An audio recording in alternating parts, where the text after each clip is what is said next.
Want to see President Assad go first before they will support. I'd like to recommend to them the following. They should send this message to the Syrian people. It's only the Syrian people who are entitled to decide who should govern their country and how. President Assad, you support him. Do you support what he is doing in Syria and what is happening to those Syrian people, those many millions of refugees, and the hundreds of thousands of people that have been killed, many by his own force? Well, tell me, what do you think about those who support the opposition, and mainly the terrorist organizations, only in order to oust Assad without thinking about what will happen to the country after all the government institutions have been demolished? Today you have repeatedly said that Assad is fighting against his own population. But look at those who are in control of 60% of the territory in Syria. It's controlled by either ISIS or by others, Al-Nusra, such as Al-Nusra and other terrorist organizations. They're recognized as terrorist organizations by the United States, by other states, and by the United Nations. Are you prepared to put Russian combat troops on the ground in Syria if it's necessary to defeat ISIS?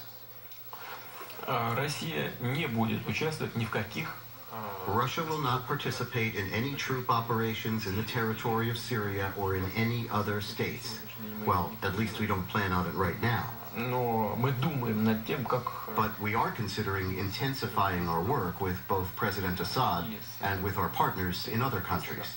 I come back to the problem that many people look at, and they believe that Assad helps ISIS, that his reprehensible conduct against the Syrian people using barrel bombs and worse is a recruiting tool for ISIS, and that if he was removed, transitioned at some point, it would be better in the fight against ISIS, Al-Nusra, and others. Well, speaking in a professional language of intelligence services, I can tell you that this kind of assessment is an active measure by enemies of Assad. It is anti-Syrian propaganda. Much is being read into this, including this, that this is a new effort for Russia to take a leadership role in the Middle East, and that it represents a new strategy by you. Is it? Not really, no. More than 2,000 fighters from Russia and ex-Soviet republics are in the territory of Syria. There's a threat of their return to us. So instead of waiting for their return, we are better off helping Assad fight them on Syrian territory. So this is the most important thing, which encourages us and pushes us to provide assistance to Assad. And in general, we want the situation in the region to stabilize. But your pride in Russia means that you would like to see Russia play a bigger role in the world, and this is just one example. Well, it's not the goal in itself. I'm proud of Russia, that's true, and we have something to be proud of. But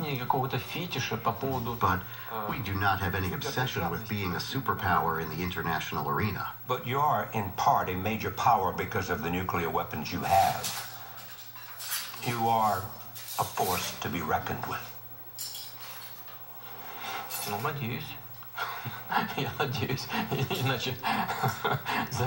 I hope so. I definitely hope so. Otherwise, why do we have nuclear weapons at all? Recent tension between the United States and Russia began after Ukraine's President Yanukovych was overthrown and fled to Russia. Putin responded by annexing Crimea, leading the U.S. and Western allies to impose tough economic sanctions against Russia. Ukraine is a separate and major issue for us. It's our closest neighbor. We've always said this is our sister country. It's not only a Slavic people. We have common history, common culture, common religion, and many things in common. What I believe is absolutely unacceptable is the resolution of internal political issues in the form